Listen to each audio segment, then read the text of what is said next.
Hey everyone, Scott here to discuss Scream 6, starring Melissa Barrera, Jenna Ortega, Jasmine Savoy Brown, Mason Gunning, Roger Jackson, Dermot Mulroney, Jack Champion, Josh Shigara, Lena Liberato, Devin Nikata, Tony Revolori, Samara Reeving, Ski Ulrich, Hayden Panettiere, and Courtney Cox, directed by Matt Bettinelli Olpin and Tyler Gillett.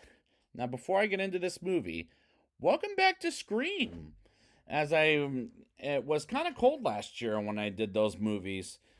And what are my still opinions on those? Well, I'm afraid they're kind of the same, but we'll see if this movie is as cold as any of the other sequels, or is it better than the original? I'll just say that. I don't know. We'll get there. But let's get into this movie and see how I feel. The movie opens with Laura, played briefly by Samara Weaving, at a bar meeting with a man named Reggie, as he doesn't know where he's at, and calls her while at the bar, and she goes outside, and there's a couple of rules in this scene she breaks right away. One is picking up the phone to someone who she hasn't officially met yet, and two, going outside and gets stabbed by someone who happens to not be Reggie, but Jason, played by Tony Revolori from the Grand Budapest Hotel and the Tom Holland Spider-Man trilogy, taking off the mask and killing Laura, which was maddening. As he walks home, Jason bumps into Tara Carpenter, returned by Jenna Ortega, whom she was one of the three characters I had my eyes on when she's on the screen, as she rules the Wednesday TV show on Netflix called Wednesday Addams. I'll get to the other couple later on, but he bumps into Tara as well as Mindy, returned by Jasmine Savoy Brown, who annoyed the living shit out of me this time for this whole fucking movie. Chad, returned by Mason Gooding, aka Cuba Gooding Jr.'s son. Mindy's girlfriend Annika, played by Devin Dakota, and Chad's roommate Ethan, played by Jack Champion, walking to a party where Tara will get drunk later in the beginning of the film. And Jason gets home and gets a call from his friend Greg, who is playing with the Ghostface voice. Who's the returning voice? Roger Jackson. The conversation between Jason and Greg did get on my nerves while he was talking like fucking Ghostface, as Jason finds Greg's body in the refrigerator. And was that satisfying? No, because we've never met Greg, and Jason seems like a douchebag to begin with, like he was in the Tom Holland Spider-Man trilogy. But I was happy for his death for that reason, I will admit. And the fact he got Laura, aka the college professor's assistant, dead, which is why I'm glad this motherfucker is dead. Tara's sister Sam, returned by Melissa Barrera, who's the second person my eyes were on screen while she goes to therapy with a doctor who she tells she had to kill her boyfriend Richie Kirsch from the last movie from last year, because it felt right, because he was the killer, and people are led to believe Sam is Ghostface herself, as well as Dr. Stone, who has no choice but to report her past to the authorities and not help her out. And what kind of fucked up therapy session is this? But to be fair, it is New York City.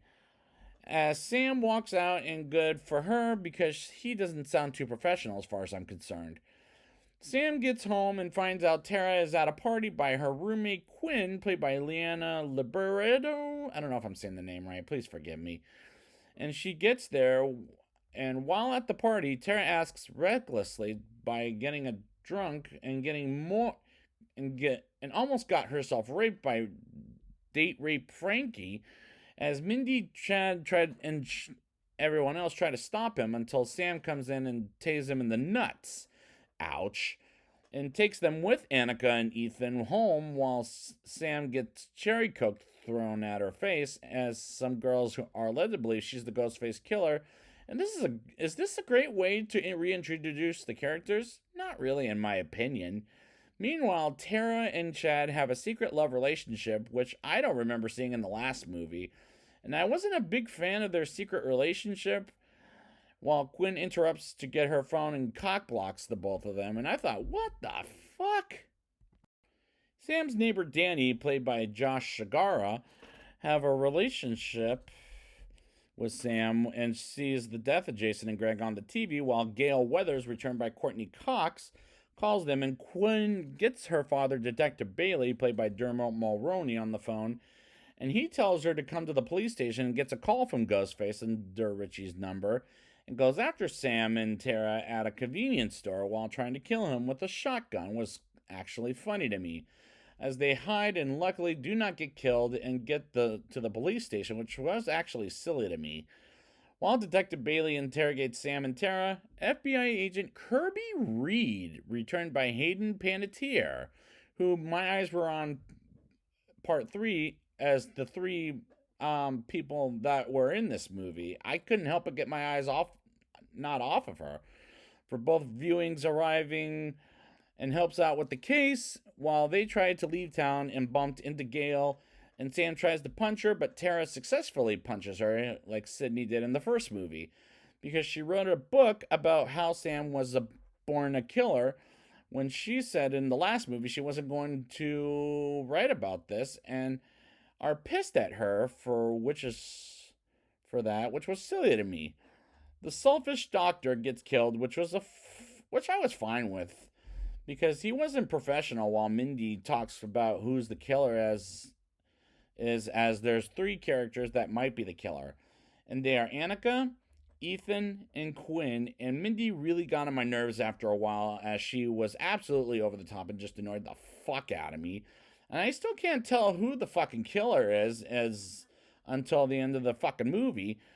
While making dinner at their apartment, they see on the TV Sam is the Ghostface killer about her father, after her father, I should rephrase that, with no proof whatsoever.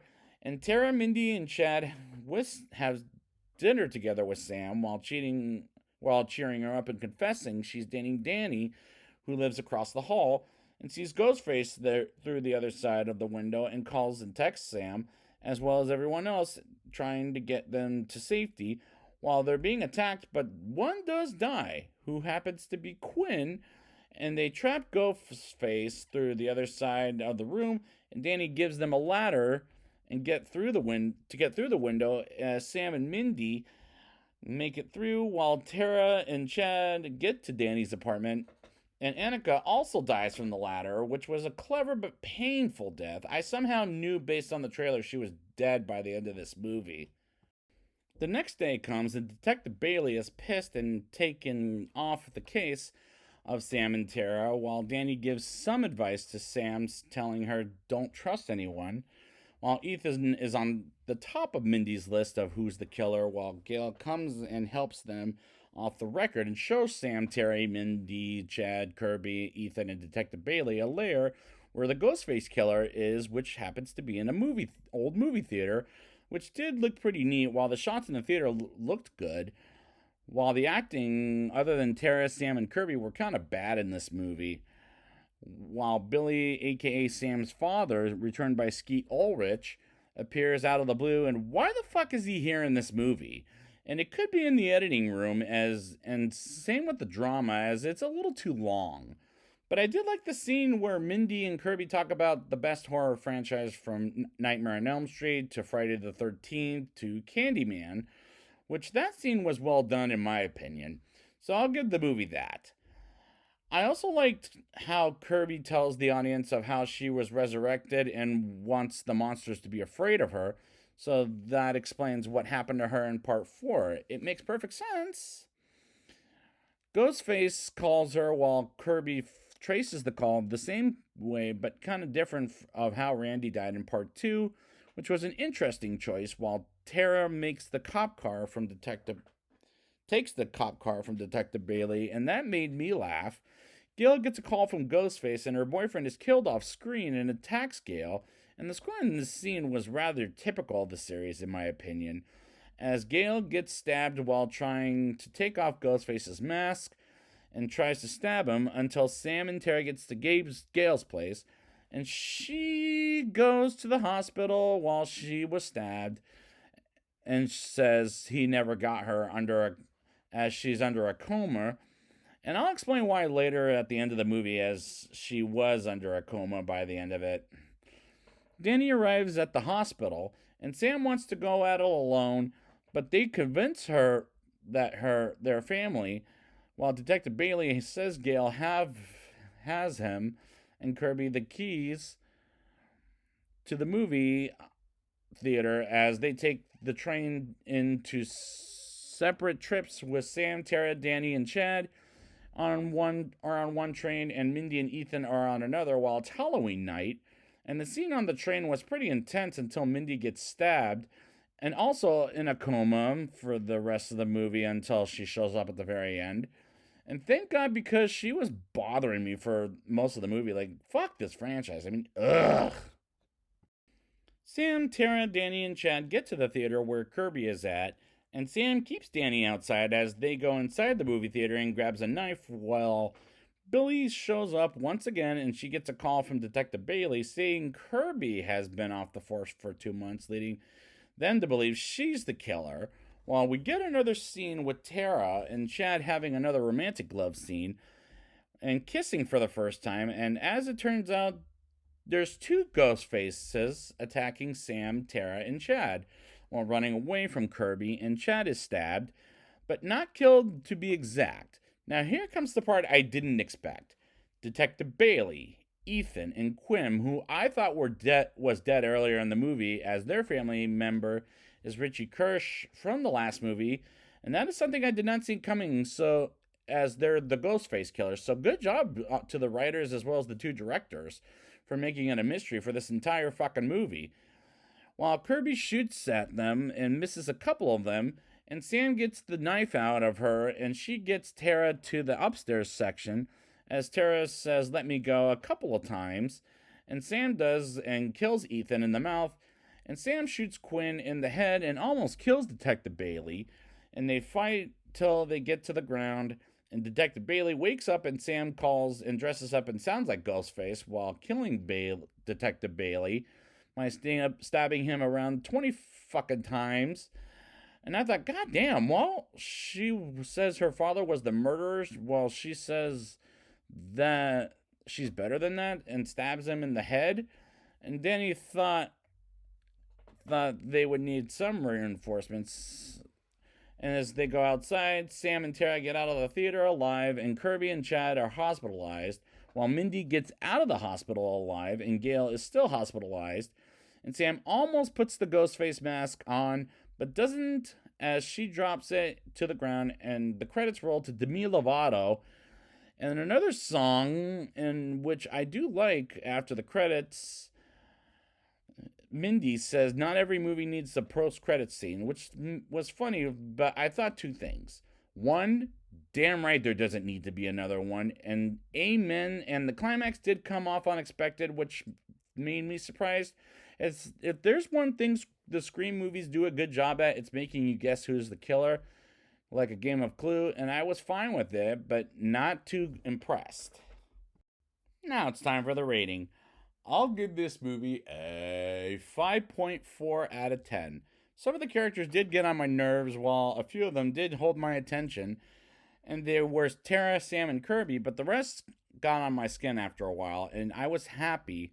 And was I happy about a few of the deaths? Yes, because they were either douchebags and annoyed the living crap out of me. But did it scare me? No, because I was rooting for the kills more, and a lot of these people are not dead, which surprised the hell out of me for a horror comedy. And this whole movie, I'm thinking, like, this motherfucker's dead. The twist did catch me surprised, and when it turned out to be Dermot Mulroney, aka the cop, as well as Richie's brother and sister Ethan and Quinn, and they brought that story back, which was good on them, but the movie was just okay. It wasn't great by any means necessary, but I do like the soundtrack more than the movie itself. At the end of the day, I was entertained, and is this plot original? No, because it's 6 times the same entertaining plot, but it was mediocre like the last film, and better than the other sequels, not as good as the original or that last one, which is still the best two, I'll say. So I'll give it a weak recommendation. So I'd like to thank you guys for joining me, and whenever they come out with Scream 7, what's your favorite scary movie?